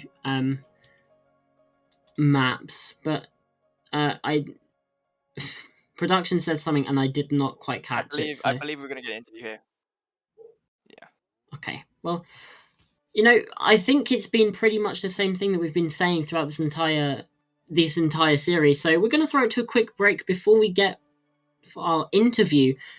I'm assuming from one of the Titanium eSports players. I'm going to be honest, I've absolutely no idea. But hey, there's going to be an interview apparently. See you when that happens.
Hello everyone, welcome back, and we do have our interview ready for you. It's MDX from Titanium eSports Legacy. My mind went blank there. You could see the cogs turning, but yeah, how are you doing, my friend? We are actually fine. It's pretty surprising that we won the first map, because we haven't even practiced the map once, or we don't want to play it. I forgot that it was a best of 3 and want to ban it, so I picked it. It was a kind of mistake, but I guess it worked. Fair enough. Well, yeah, obviously, we've said it, very dominating win from Titanium.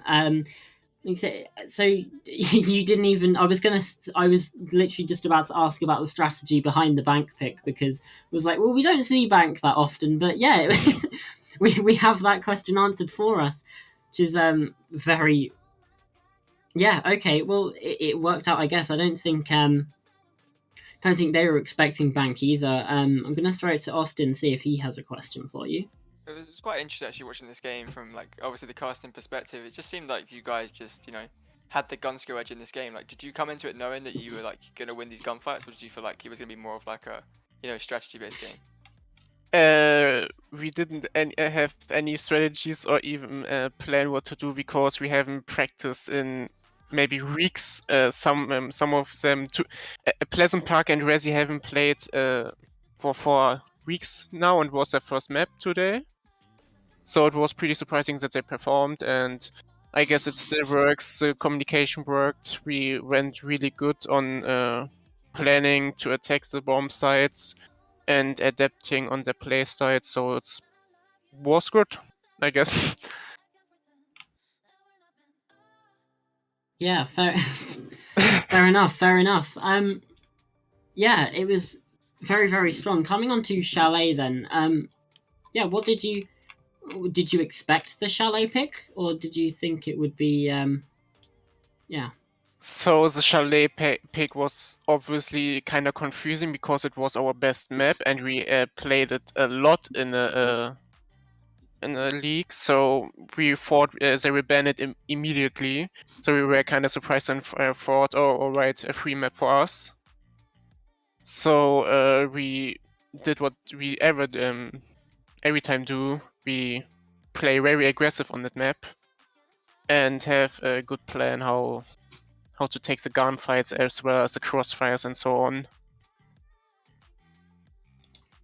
Yeah. So in our case, it was good. Yeah. Like, it was clear to see how dominant you are, but Titanium, you are now in the upper bracket final. You are one win away from that grand final. I'm not too sure who your opponents will be yet, but coming into that, how confident do you feel that you can make the grand finals and take the whole thing? Possibly. I guess we will say. We will see. I can't really say it if we win or not because we haven't practiced. So maybe it will work, maybe not. So maybe we have just save our strats for Cafe because it was every time our first ban. Maybe we will see. Yeah, I have I have no plans yet, so we will see. Still excited about that we are in a grand final. Yeah, absolutely. Well,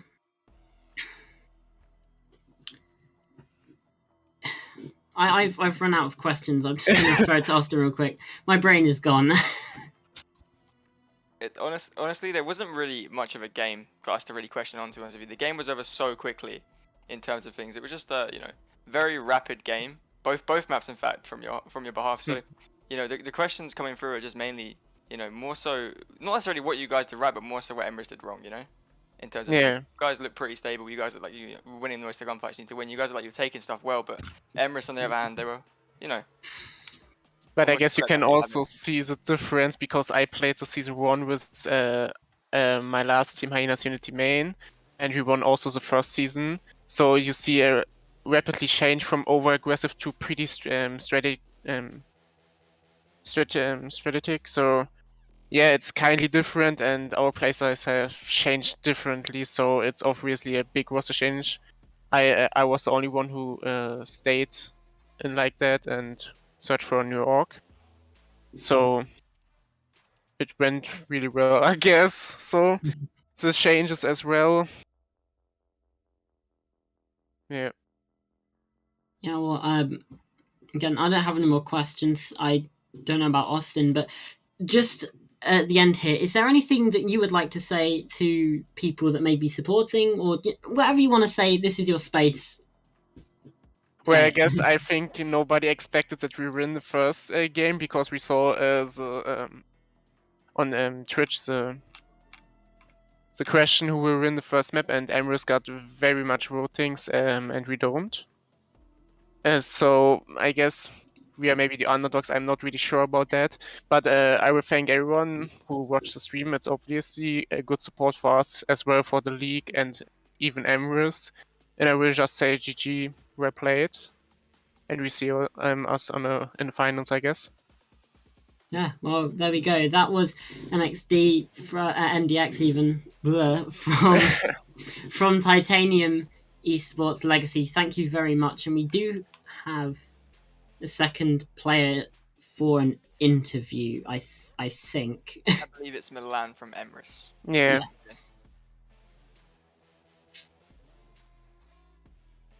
Hello. Hello. Alright, well, thank you, Max. Appreciate the time. Alright, bye bye, guys. Bye bye, Max. Bye. I'm now worried that there's just going to be half of me on each side of the stream. Well, either way. Well, we now have the captain of Emrys Esports, Milan. How are you Hello. doing, my friend, today? Yeah, not too bad. Not too bad. Yourself? Yeah, I'm doing pretty good. I think gonna just quickly jump into this now. Obviously, not the result you probably would be wanting. Obviously, only winning 3 rounds isn't the greatest result. It's definitely understatement of the year there. But yeah, your thoughts after that game and after that loss, like what are the thoughts within the team and just with yourself? Well, first thing is we had to play with a sub, unfortunately. Our entry fragger had work, which is a bit of a big sad, but we gave them too much space on our roams and didn't punish theirs enough on attack, and obviously that means can win any rounds really. Yeah. Yeah, well, we didn't see a bad individual performance from yourself though, and especially another player on your team support. Both of you were sort of just not quite dragging the team through the rounds that you won, but you definitely did have a major influence. It's fair to say. Yeah, Austin, do you have any questions? Because I'm thinking. So, like, obviously, I'm a bit confused about your map pick of Chalet. So, like, why did you choose to go to Chalet? Because obviously, last time you played Titanium on that map, you lost pretty heavily 7-2. So, what was the, inspiration behind that pick? We've been practicing Chalet a lot recently. We'd prepared Bank and Chalet very well, also, we thought, and we won them both yesterday. So when the opportunity to play them again today came around, we kind of jumped at it a bit. And I got the maps that we played against that team last time wrong. I thought we played Villa and Clubhouse, which is a bit awkward now. Key oversight, key oversight. But we put a lot of time into making strategies for both maps, and kind of just fell apart. But Titanium did show us the holes in them and where they need to improve for next time. Yeah. Yeah, definitely. Well, I think as well with that is obviously I'm just gonna ask a statistical question because I'm just curious now. What would you say was the main weakness of Titanium? What did you notice anything that you thought, oh, maybe we could have exploited that better within these games? Definitely their aggression. If we'd worked into their aggression and heavy peaking, we probably could have taken more rounds. But we were too aggressive ourselves and couldn't combat theirs as much, if you know what I mean. Yeah, we saw it. We saw it from both maps. I feel like their aggression went a little bit unpunished at times from yourself. Yeah, for sure. Especially Rezzy's. Rezzy was having an absolute field day the second game. Yeah. Poor Hexan. Poor Hexan. I feel bad. But yeah, I mean, at least you keep your head up high. I mean, again, I believe you still have lower bracket, correct, to play in. Yes. So, try and get a chance of redemption so that's not all over. But yeah, I feel like I'm done for any questions. As it is. Yeah, I'm done for any questions as well. So again, like we said before, if there's anything that you want to say to the people watching or whatever, this is your floor. Take it away. I don't know. We're gonna do a loser bracket run and hopefully end up in the finals. It's a goal. Wow, strong words. Bold as well.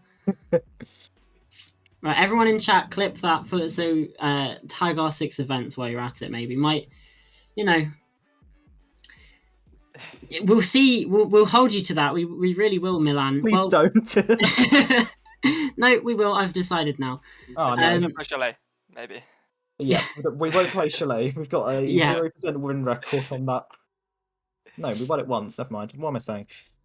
Better than none. Win record, True. Well, either way, thank you everyone for watching. I've been Uncooked. I've been joined by Austin on the cast. Our lovely, lovely observer and producer, Dan from Discord, has been running it behind the scenes. It's gone absolutely effortlessly. And thank EUL for hosting these games. And that, like I say, is it. So without further ado, we're going to head off. See you all next time, ladies and gentlemen. Bye-bye. Goodbye.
Stop that. Stop that. Stop that. Stop that. I hear him chat to the noise, move too quick, can't stop for the talking. I hear him chat with the boys, man so tough, but mans keep walking.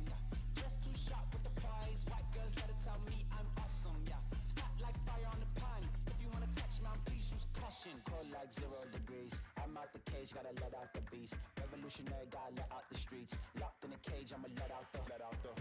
Wake up, get out the sheets. We came for one man, forget about peace. You take the west side, take on the east. I'ma put him in the cage, never let out the. I hear him chat to the noise, move too quick, can't stop for the talking. I hear him chat with the boys, man so tough, but mans keep walking.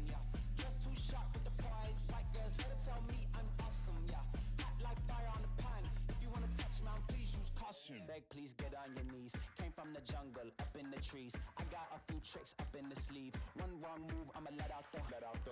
Big shoes, check out the crease. Blow like I'm Bigfoot, step on the beat. Make a man's run till he step out the cleats. When the whole place scream, gotta get out the. I hear him chat to the noise, move too